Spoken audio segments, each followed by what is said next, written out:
마태복음 15장 21절부터 28절까지 말씀으로 내 믿음이 크도다라는 제목으로 하나님 말씀을 전하겠습니다. 오늘 제목이 믿음이 크도다입니다. 그러니까 또 믿음에도 크고 작은 믿음이 있구나 착각을 하는 분들이 계실 겁니다.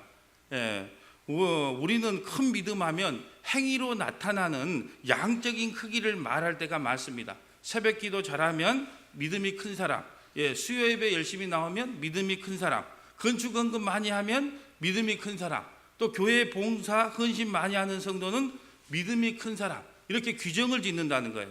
모든 믿음의 크기를 어떤 우리 행위에 결부시켜 버리는 거예요. 또한 목사들 세계도 마찬가지예요. 기적과 이적과 신비로운 일을 많이 하면 믿음이 큰 목사, 이렇게 평가를 해버린다는 겁니다. 그러나 성경에서는 이렇게 말씀하고 있어요. 마태복음 7장 21절에 보면 마태복음 7장 21절에 보면 마태복음 7장 21절에 보면 순서대로 뭘 찾을까가 다 요약이 되어 있습니다. 다음에는 어디를 찾겠다고 다 되어 있어요. 마태복음 7장 21절에 보면 이렇게 되어 있습니다. 나더러 주여 주여 하는 자마다 다 천국에 들어갈 것이 아니요 다만 하늘에 계신 내 아버지의 뜻대로 하는 자가 들어간다. 그날에 많은 사람들이 나더러 이르되 주여 주여 우리가 주의 이름으로 선지자 노도를 하며 주의 이름으로 귀신을 쫓아내며 주의 이름으로 많은 권능을 행하지 아니하였나이까 하리니 그때 내가 그들에게 밝히 말하되 내가 너희를 도무지 알지 못하니 불법을 행하는 자들아 내게서 떠나가라 하리라. 아멘. 여러분, 기적과 이적과 표적을 많이 일으키는 목사가 믿음이 크다? 그런데 주님의 평가는 그래요. 나는 도저히 너희를 알지 못한다고 이야기를 합니다. 그렇다면 오늘 우리가 이 큰 믿음이라는 게 무엇인가? 과연 큰 믿음이 무엇인가를 말씀을 통해서 한번 살펴보려고 해요. 이 이방인 여인, 가나안 여인을 통해서 과연 큰 믿음 하는데 믿음이 크다는 것이 어떤 의미를 갖고 있는지를 한번 살펴보도록 하겠습니다. 우리가 결론부터 말씀을 드릴게요. 왜? 결론만 들으면 다 들은 거나 마찬가지니까 결론부터 말씀드리자면 큰 믿음이라고 하는 것은요, 예수님 앞에서 자기 자신이 누군지를 아는 것이 큰 믿음이에요. 자, 다시 설명합니다. 믿음이 크다는 것은요, 예수님 앞에서 자기 자신이 누구인지 아는 것을 큰 믿음이라고 합니다. 오늘 우리 가나안 여인이 이렇게 말합니다. 주님, 나를 불쌍히 여기소서. 나는 방법이 없습니다. 자기 자신을 아는 것이 큰 믿음이에요. 두 번째는요, 주님, 나는 개 맞습니다. 너는 개다. 주님, 나는 개 맞습니다. 자기 자신을 하나님 앞에 그냥 고백하는 거예요. 주님, 나 개 맞습니다. 그래서 주님의 도움이 없으면 도저히 살아갈 수 없는 존재입니다. 이걸 고백하고 깨닫는 자가 큰 믿음을 가진 자다. 성경은 그렇게 말하고 있지. 새벽 예배 열심히 한 사람, 큰 믿음 있는 사람, 건축 헌금 많이 하면 큰 믿음 있는 사람, 열심히 교회 헌신 봉사하면 큰 믿음 있는 사람, 그렇게 말하고 있지 않다는 거예요. 근데 너무나 큰 믿음에 대한 규정이 잘못되어 가고 있다. 오늘 본문 한번 봅니다. 마태복음 15장 21절입니다. 예수께서 거기서 나가 두로와 시돈 지방으로 들어가시니, 두로와 시돈 지방은요, 이방 지역이에요. 이방인이 사는 지역입니다. 가나안 여자 하나가 그 지경에 나와 소리질러 이르되 주 다윗의 자손이여. 예수님을 메시아로 인정하는 겁니다. 다윗의 자손이여 하는 것은요, 주님이 메시아 맞습니다, 구원자 맞습니다, 이런 고백이에요. 다윗의 자손이여, 나를 불쌍히 여기소서. 이게 큰 믿음이에요. 주님, 나는 아무런 힘이 없습니다. 나는 내 스스로 할 수 있는 일이 아무것도 없습니다. 주님, 나를 불쌍히 여겨주세요. 이게 큰 믿음이에요. 내 딸이 흉악하게 귀신 들렸나이다. 참 팔자도 사납죠. 여자로 태어나서 고생도 많이 했던 이 가나안 여인이 또 딸이 흉악하게 귀신까지 들렸대요. 예수는 한 말씀도 대답하지 아니하시니 제자들이 와서 청하여 말하되 그 여자가 우리 뒤에서 소리를 지르오니 그를 보내소서. 제자들이 이렇게 말합니다. 시끄러우면 못 살겠습니다. 그러니까 병을 고쳐주시고 그냥 그 여자 보내주세요. 이렇게 제자들이 이야기합니다. 24절 봅니다. 예수께서 대답하여 이르시되 나는 이스라엘 집안에 잃어버린 양 외에는 다른 데로 보내심을 받지 아니하였노라 하시니, 예수님이 이렇게 말씀하세요. 냉정하게, 나는 이스라엘 집, 나는 유대 나라, 이 유대인들의 집에 잃어버린 양 외에는 다른 데로 보내심을 받지 아니하였노라 하시니, 여러분 조금 이따 찾아보겠지만요, 구약 여러 곳에 이방인들까지 반드시 구원하시겠다고 약속을 하셨는데 예수님이 왜 이런 말씀을 하시느냐? 여러분, 이스라엘은요 제사장 나라로 택함을 받은 나라예요. 그래서 제사장 나라를 통하여 많은 이방인들이 구원받을 것을 약속하고 있다는 거예요. 그래서 예수님께서는 복음을 전하실 때 이스라엘 밖으로 나가 보신 적이 없어요. 이스라엘 안에서만 복음을 전했다는 거예요. 왜? 이스라엘을 제사장 나라로 삼아서 그 나라를 통해서 이방의 많은 나라에게 복음을 전파하시는 것이 하나님의 계획과 섭리였다는 거예요. 그래서 그걸 통해서 이제 예수님 승천하시고 나서 제자들이 각 이방 지역으로 각 나라로 흩어져서 복음이 이루어지는 거예요. 그러니까 구약과 신약이 정확하게 일치를 하는 겁니다. 구약에서는요 이스라엘 백성을 들어서 하나님의 택한 백성이 이렇다라는 걸 설명했고, 신약시에는 예수님이 이스라엘에 와서 복음을 전하시고 이제 제자들이 예수님 승천하시고 제자들이 이방 나라에 가서 복음을 전했던 거예요. 그래서 예수님께서 이렇게 말씀합니다. 나는 이스라엘 외에 다른 데를 구원하러 온 적이 없다, 이렇게 말씀하는 거예요. 그럴 때 25절 봅니다. 여자의 반응을 한번 봅니다. 여자가 와서 예수께 절하며 이르되 주여 저를 도우소서. 26절 대답하여 이르시되 자녀의 떡을 취하여, 자녀는요 이스라엘을 이야기합니다. 유대인들을 이야기합니다. 자녀의 떡을 취하여 개들에게 던지는, 이 개들은 지금 이방인 여인을 이야기하거든요. 우리가 이방인이에요. 우리를 보고 이야기하는 겁니다. 자녀의 떡을 취하여 개들에게 던짐이 마땅하지 아니하다. 여러분, 그러니까 무슨 말이냐? 너는 이방인 개다. 예수님이 이렇게 사랑해, 예수님이 이렇게 말씀하시는 거예요. 너는 개다. 그럼 보통 사람들은 어떻게 생각하겠어요? 내가 개라고요? 당신 메시아라면서 그렇게 말할 수 있어요? 그러면서 메시아를 떠났을 겁니다. 메시아를 저주하고 욕했을 겁니다. 그런데 이렇게 고백을 합니다. 대답에 이르되 자녀의 떡을 취하여 개들에게 던짐이 마땅하지 아니하다. 여자가 이르되 주여 올소이다. 예, 내 개 맞습니다. 예, 개 맞습니다. 이렇게 고백하는 거예요. 이게 믿음이 큰 겁니다. 예, 나는 아무런 희망이 없는 개 맞습니다. 여자가 이르되 주여 올소이다. 개들도 제 주인의 상에서 떨어지는 부스러기를 먹나이다 하니, 개들도 주님의 상에서 떨어지는 그 부스러기를 먹는 거 아니겠습니까? 이렇게 고백을 하는 거예요. 그러자 28절에 이에 예수께서 대답하여 이르시되 여자여 내 믿음이 크도다. 내 소원대로 되리라 하시니 그때부터 그의 딸이 나으니라. 아멘. 여러분, 이방 가나안 여인이요 자신이 면박을 받고 구박을 받아도요, 예 주님 저는 마땅한 존재입니다. 저는 개가 맞습니다. 저는 자존심 따위가 필요가 없어요. 오직 저는 주인의 상에서 떨어지는 그 부스러기라도 먹고 싶은 사람입니다. 이렇게 자기 실존을 고백하는 것, 이것을 큰 믿음이라고 이야기를 하는 겁니다. 나를 완전히 부정해버리고 오직 예수 그리스도께 온전히 맡겨버리는 신앙이 큰 믿음의 신앙이라는 거예요. 무엇을 했고 안 했걸로 행위로 규정짓는 것이 아니라는 거예요. 나의 실존을 하나님 앞에 솔직하게 고백하는 거예요. 드러내는 겁니다. 그러면서 주님의 은혜를 구하는 겁니다. 주님의 공유를 구하는 겁니다. 주님의 자비를 구하는 겁니다. 이 믿음을 큰 믿음이다, 주님께서는 이렇게 규정을 짓고 있습니다. 여러분, 사무엘하 9장에 보면요 요나단의 아들 무비보셋과 다윗 왕이 등장합니다. 여러분, 다윗과 요나단은요 언약을 맺었어요. 친구로서 언약을 맺었어요.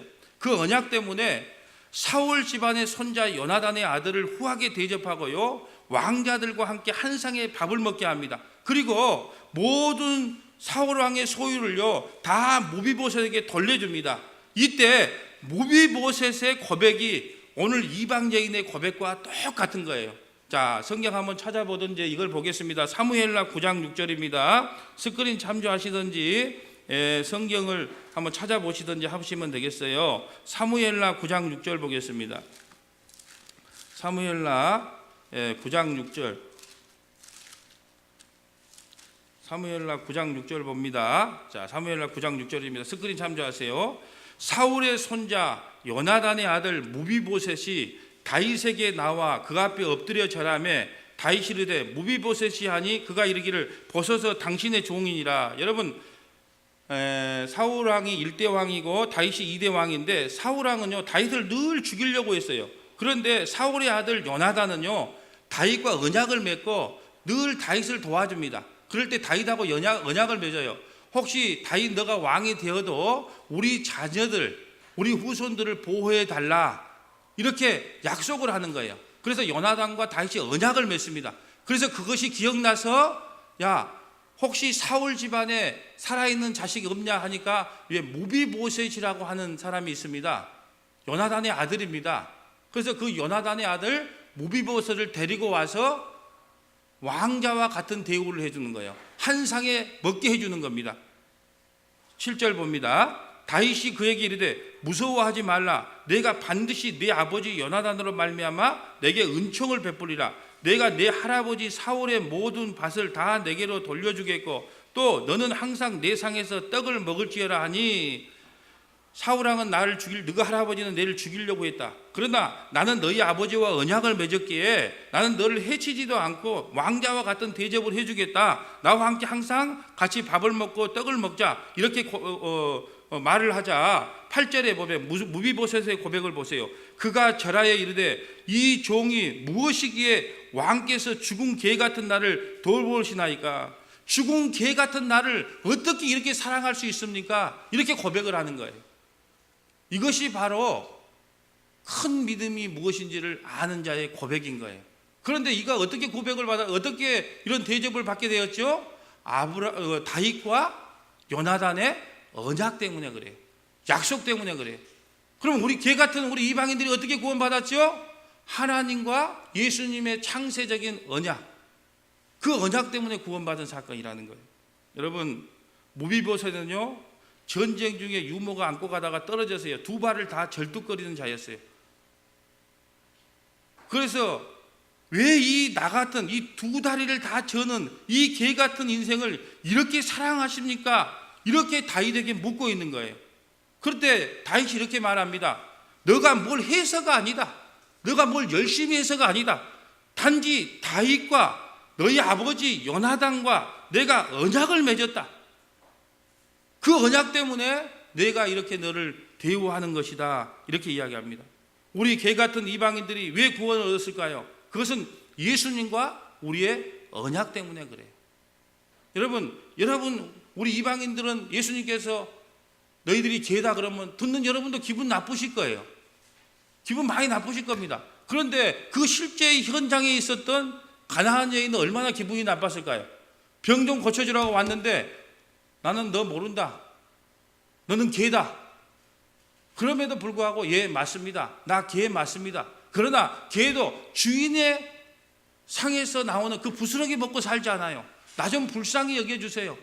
그 자기 실존을 깨닫고 주님을 의지하는 믿음, 이것을 오늘 큰 믿음이라고 이야기합니다. 그런데 여러분, 성경에 보면요, 구약의 여러 군데에요, 이방인들이 죽게 돌아올 것을 말씀하고 있어요. 창세기 12장에 보면요, 아브라함을 부르시고 이렇게 말합니다. 믿음으로 의롭게 하시겠다고 해요. 그리고 많은 열방들이 너를 통하여 구원을 얻겠다고 약속을 하셨단 말이에요. 그런데 왜 예수님께서 오늘 이스라엘 외에 내가 구원을 하려고 오지 않았다고 말씀하실까? 오늘 성경을 통해서 한번 찾아보려고 합니다. 자, 창세기 12장 1절부터 한번 가보겠습니다.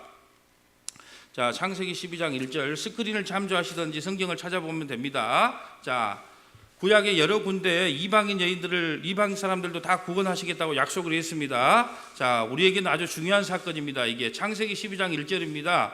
여호와께서 아브라함에게 이르시되 너는 너의 고향과 친척과 아버지의 집을 떠나 내가 내게 보여줄 땅으로 가라. 내가 너로 큰 민족을 이루고 내게 복을 주리니 내 이름을 창대하게 하리니 너는 복이 될지라.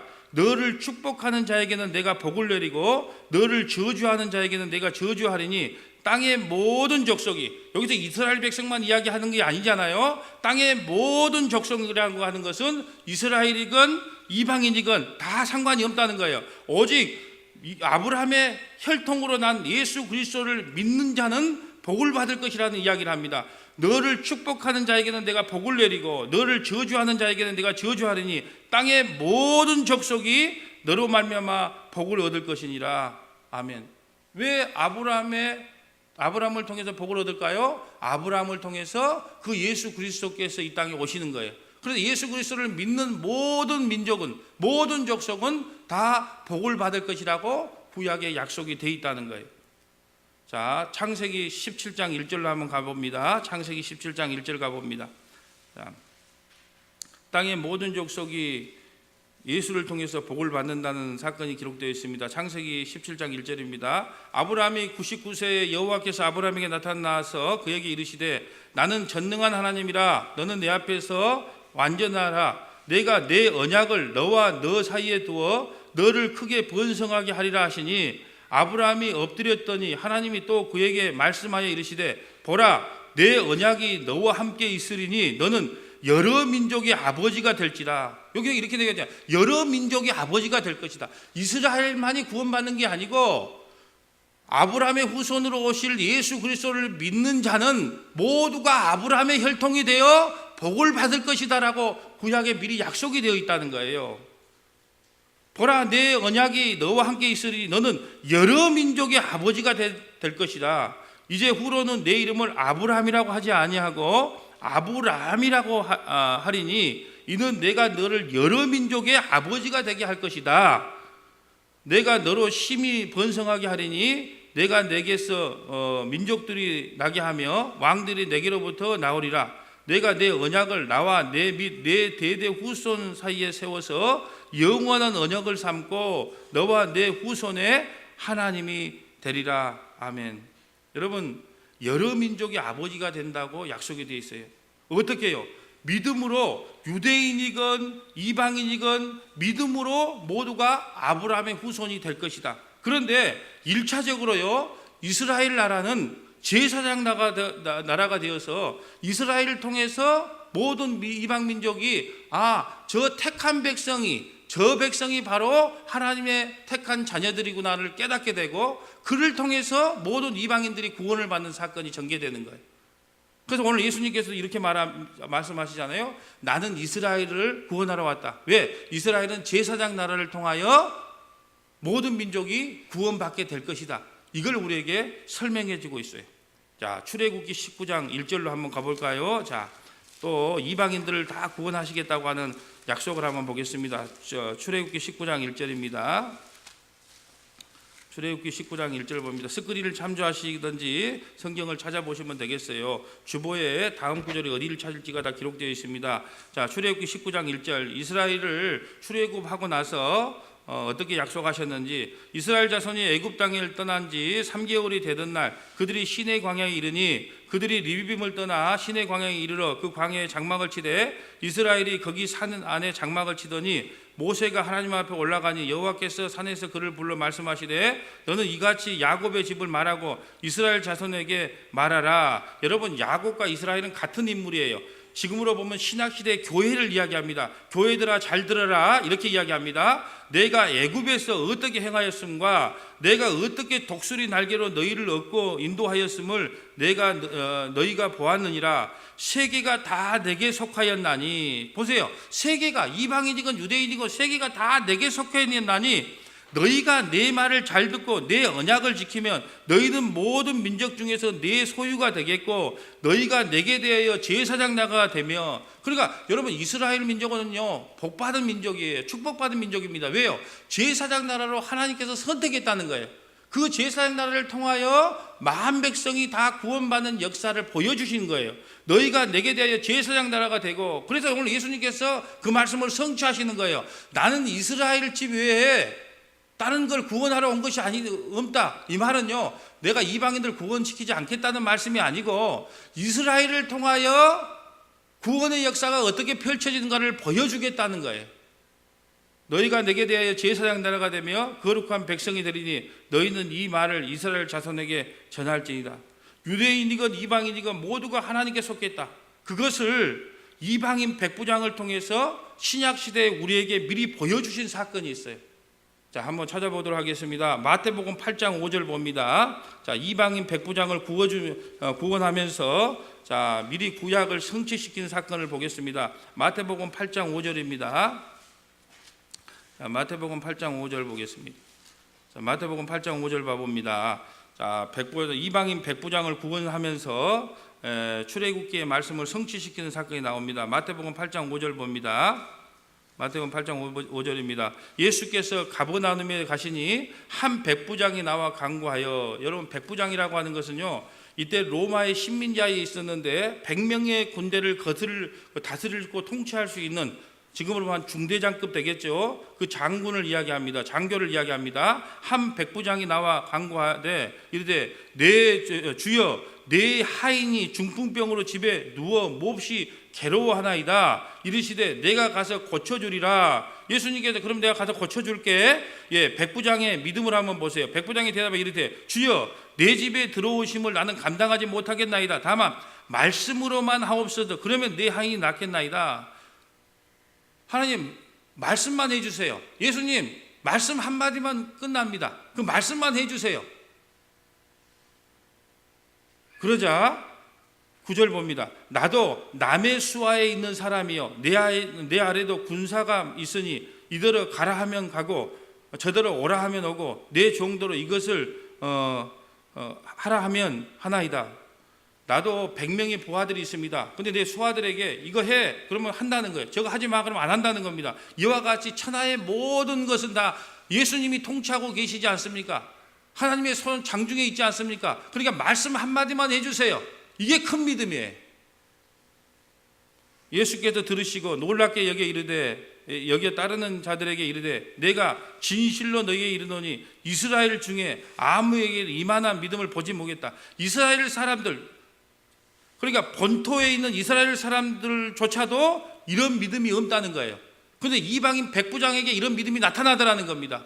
본 땅에 있는 이스라엘 사람들은요 그런 믿음이 없는데 11절 봅니다. 또 너에게 이르노니 동서로부터 많은 사람들이 이르되 아브라함과 이삭과 야곱과 함께 천국에 앉으려니와 그 나라를 본 자들은 바깥은, 그 나라를 본 자들이 어딜까요? 유대인들, 이스라엘들, 그러니까 그 나라의 본 자식들. 그러니까 유대인들은요 이스라엘들은 오히려 예수님을 안 믿는 거예요. 그러니까 어떻게 되냐, 그 나라의 본 자손들은 바깥 어두운 데 쫓겨나. 그러니까 이스라엘 그 땅에 있는 그 이스라엘 땅에 주님이 오셨는데 그들은 예수를 믿지 않았다는 거예요. 그래서 그들이 어떻게 됐냐, 어두운 데 쫓겨나 지옥 간다는 거예요. 그러니까 본 자식들은 어두운 데 쫓겨나 지옥을 가고 이를 갈게 될 텐데 오히려 이방인들이 그 이스라엘 땅에 오신 예수님을 믿는 거예요. 여러분 기적과 이적이 다른 게 없어요. 대한민국의 땅에 태어난 우리가요 저 이스라엘 땅에 2000년 전에 태어났던 그 메시아를 믿게 된 그 사건이 기적이고 이적이고 표적이에요. 그리고 어떻게 그분을 여러분이 믿게 되었습니까? 그보다 더 큰 기적과 이적이 없다는 거예요. 왜? 그 동네에 온 이스라엘 땅에 왔는데 그분을 알지 못하고 십자가에 죽였단 말입니다. 그래서 그들을 지옥 갔어요. 그런데 우리는 예수님을 본 적도 없어요. 그리고 이스라엘 사람도 아니에요. 이방인들이에요. 계칙을 받은 이방인인데 어떻게 해서 우리가 예수를 알게 되었고 믿게 되었습니까? 그게 바로 하나님의 은혜라는 거예요. 이보다 더 큰 축복이 어디가 있냐는 거예요. 그런데 예수 믿고 뭐 부자 됐어요, 병 나았어요, 소원이 이루어졌어요, 그걸 갖다가 복이라고 이야기할 수 있냐는 거예요. 진짜 복은 뭐예요?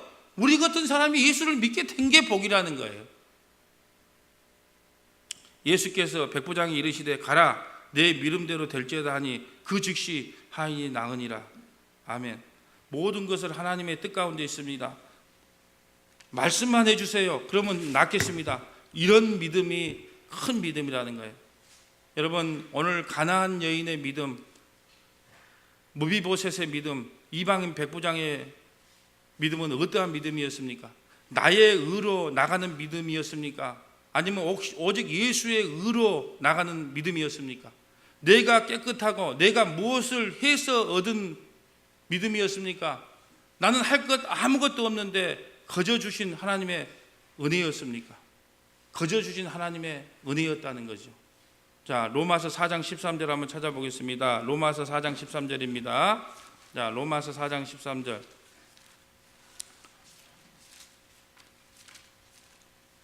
로마서 4장 13절 봅니다. 스크린 참조하십시오. 로마서 4장 13절 봅니다. 아브라함이나 그 후손에게 세상의 상속자가 되리라 하신 언약은 율법으로 말미암은 것이 아니요 무엇을 해고 안 해서 받은 언약이 아니라는 거예요. 율법으로 말미암은 것이 아니요 오직 믿음의 의로 말미암은 것이니라. 만일 율법에 속한 자들이 상속자이며 믿음은 헛것이 되고 약속은 파기되었느니라. 율법은 진노를 이루게 하나니 율법이 없는 곳에는 범법이 없다. 여러분, 법이 없는데 어떻게 그것이 범법이 되겠습니까? 그러니까 율법은요, 죄가 무엇인지 깨닫으라고 우리에게 주신 거예요. 그러므로 상속자가 되는 그것은 은혜에 속하기 위하여 믿음으로 되다니 이는 그 약속을 그 모든 후손에게 굳게 하려 하심이라.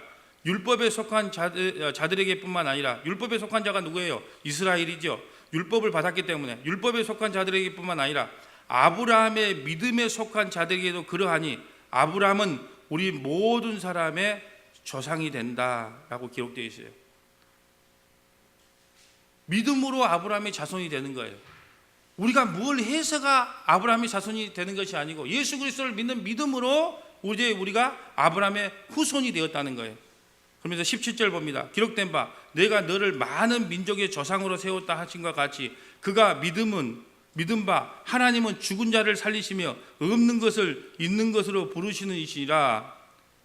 아브라함이 바랄 수 없는 중에 바라고 믿었으니 이는 내 후손이 이같으리라 하신 말씀대로 많은 민족의 조상이 되게 하려 하심이라. 그가 백세나 되어 자기 몸이 죽은 것 같고 사라의 태가 죽은 것 같음을 알고도 믿음이 약해지지 아니하고 지금 사기치고 있는 겁니다. 왜 사기라고 말을 하냐? 아브라함은요 이런 믿음을 가진 자가 아니었다는 거예요. 여러분, 하나님께서 반드시 너가 백세의 아들을 줄게 그랬는데 그걸 못 믿고 마누라가 사라가 계집종 하갈을 주니까 그래 이제 내 마누라 사라는 경수가 끊어졌기 때문에 이 하갈 젊은 여자라도 취해서 내가 후손을 만들어야 되겠다. 그러면서 하갈을 취해서 이스마엘을 낳았던 자예요. 그런데 성경은 이렇게 평가를 해주고 있는 겁니다. 이게 중요한 거예요. 이게 은혜라는 겁니다. 아브라함이 그렇게 살지 못했어도 하나님께서 은혜로 우리를 그렇게 덧입혀 주시는 거예요. 그게 바로 19절의 말씀이에요. 그가 백세다 되어 자기 몸을 죽은 것 같고 사라의 태가 죽은 것 같음을 알고도 믿음이 약해지지 아니하고 그런 삶을 살지 않았음에도 불구하고 하나님께서 그렇게 여겨주시는 거다 그 말이에요. 20절 보입니다. 믿음이 없어 하나님의 약속을 의심하지 않고. 여러분 의심하지 않았어요? 그런데 어떻게 하갈을 취했습니까? 의심했어요. 그런데 성경은요 그걸 덮어주는 겁니다. 믿음은 덮어주는 거예요. 믿음으로 견고하여져서 하나님께 영광을 돌리며 약속하신 그것을 또한 능히 이루실 줄 확신하였으니 그러므로 그것이 그에게 의로 여겨졌느니라. 여러분 아브라함은요 의심해서 하갈 첩을 취했습니다. 그런데 의심하지 않았다고, 약속을 절대로 의심치 않았다고 이렇게 여겨주시는 거예요. 그러니까요 우리의 구원도 우리의 믿음이 아닌 예수의 믿음으로 우리가 구원을 얻는 거예요. 잘 들어야 됩니다. 우리가 믿음으로 구원받는다고 하니까요 내 믿음으로 구원받는다고 생각을 해요. 아니에요. 여겨주심의 그 믿음, 여겨주심의 은혜로 구원받는 거예요. 우리가 구원받는 것은요 우리의 믿음이 아닌 예수의 믿음으로 우리가 구원을 얻는 거예요. 그래서 보세요, 아브라함은 의심을 했어요. 그리고 약속을 확신하지도 않았어요. 그런데 예수께서 그렇게 만들어 가실 거다. 그런데 그 믿음이 누구의 믿음이에요? 예수의 믿음으로 여겨주시기 때문에 우리가 구원을 얻는 거예요. 여러분 우리 인간의 믿음은요 아침 저녁으로 변해요. 목사인 나도 마찬가지예요. 설교할 때는요 목사 같아요. 그런데 세상에 나가면요 세상 사람과 일배 없이 똑같이 살아갑니다. 그런데 무슨 믿음이 있겠어요? 사람들은 내 믿음으로 구원받는다고 생각합니다. 다 자기의 믿음으로 구원받는다고 생각해요. 우리의 믿음은요 늘 흔들릴 수밖에 없어요. 그런데 예수님의 믿음은 흔들리지 않아요. 그래서 여러분 천국 가면요 만안경을 꺼내서 하나님께서 여러분을 볼 겁니다. 근데 여러분의 얼굴이 보이면 여러분 지옥 갑니다. 여러분 앞에요 예수의 얼굴만 다 보입니다. 그것 때문에 구원받는 거예요. 우리의 믿음으로 구원받는 게 아니고 예수의 믿음으로 구원받는 거예요. 그 여겨주심의 은혜로 구원받는 겁니다. 가나안 여인 어떻게 구원받았어요? 무비보셋, 이방인 백부장, 믿음의 공동체는 무엇입니까? 예수의 의를, 예수의 은혜를, 예수의 믿음을 믿은 거예요. 24절 봅니다. 23절 봅니다. 그에게 의로 여겨졌다 기록된 것은 아브람만을 위한 것이 아니요 의로 여기심을 받은 우리도 유함이니 곧 예수 우리 주를 죽은 자 가운데서 살리신 이를 믿는 자니라. 아브람만 그런 여겨주심을 받는 것이 아니고 우리 또한 그런 여겨주심의 은혜로 구원받는다는 걸 말씀하고 있어요. 의롭게 여겨주신다, 칭의를 받게 해주겠다 약속하고 계십니다. 예수는 우리가 범죄한 것 때문에 내어줌이 되고 또한 우리를 의롭게 하기 위하여 살아나셨느니라. 아멘. 여러분, 우리의 믿음이란요, 하나님께서 약속하신 것은 하나님이 반드시 신실하게 이루어 가신다, 이것을 믿는 것을 믿음이라고 이야기하는 거예요. 그래서 히브리서 11장에 보면요, 믿음의 선진들이 많이 나와요. 지금 다 천국에 가 있는 믿음의 선진들을 기록한 성도들이 16명이나 기록되어 있어요. 예, 그들의 믿음을 잘 살펴보면요, 하나님께서 다 여겨주셨다는 것을 정확하게 기록되어 있어요. 그들이 구원받은 것은 그들의 믿음이 아닌 예수의 믿음으로, 다시 말해 하나님께서 예수 그리스도를 통해 언약을 반드시 성취하실 것을 믿는 그 믿음으로 구원받았다는 사실이에요. 그래서 믿음의 장 11장, 히브리서 11장을 기록하기 전에 끝에 히브리서 10장 39절에 이렇게 선포를 하고 히브리서 11장을 기록하는 거예요. 히브리서 10장 39절 봅니다. 다 같이 합독합니다. 시작. 우리는 뒤로 물러가 멸망할 자가 아니요 오직 영혼을 구원함에 이르는 믿음을 가진 자니라. 하나님께서 반드시 우리 성도들을 끝까지 천국으로 인도하시겠다 약속을 하시고 나서 히브리서 11장 믿음의 장을 기록한 거예요. 우리는 뒤로 물러가 멸망할 자가 아니요 오직 영혼을 구원함에 이르는 믿음을 가진 자니라. 누가 이렇게 하겠다는 겁니까? 예수께서 이렇게 반드시 만들어 가시겠다는 거예요. 우리는 이런 믿음을 가질 수가 없어요. 여러분, 한 주간의 삶을 되돌아보세요. 저는 목사지만 이 자리에 서기조차도 부끄러워요. 그런데 어떻게 내 믿음으로 내가 구원받을 수 있다는 말입니까? 예수가 그렇게 만들어 가시겠다는 거예요. 여겨주시겠다는 겁니다. 은혜를 베푸시겠다는 거예요. 그것 때문에 구원받는 거예요. 그런데 어떻게 너는 새벽 예배 나오니까 믿음이 커, 너는 교회 봉사 안 하니까 믿음이 적어, 이렇게 평가를 내릴 수 있냐는 거예요. 그건 교회가 이미 보험회사가 되었다는 거예요. 실적이 많으면 유능한 직원, 실적이 없으면 무능한 직원 되어버렸다는 겁니다. 믿음조차도요, 그래프를 짭니다.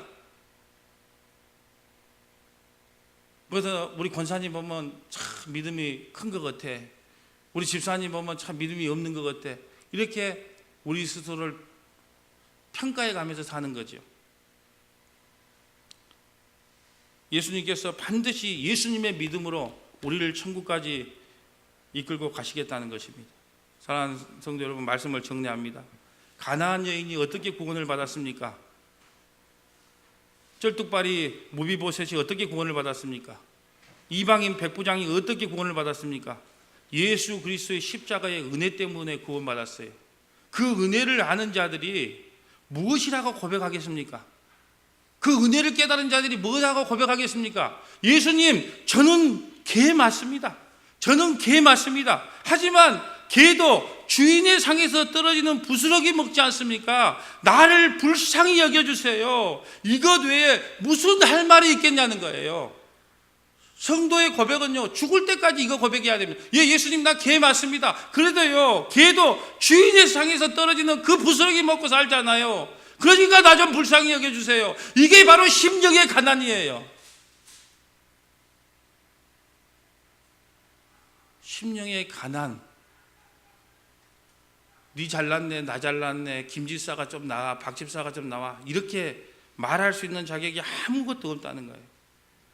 여러분, 개인 우리도 주인의 상 예수 그리스도께서 베풀어 주신 그 부스러기를 먹고 구원받을 수 있었던 겁니다. 그러기에 우리는 일평생 그 예수와 그 십자가 외에는 자랑할 것이 없는 것. 기도하겠습니다.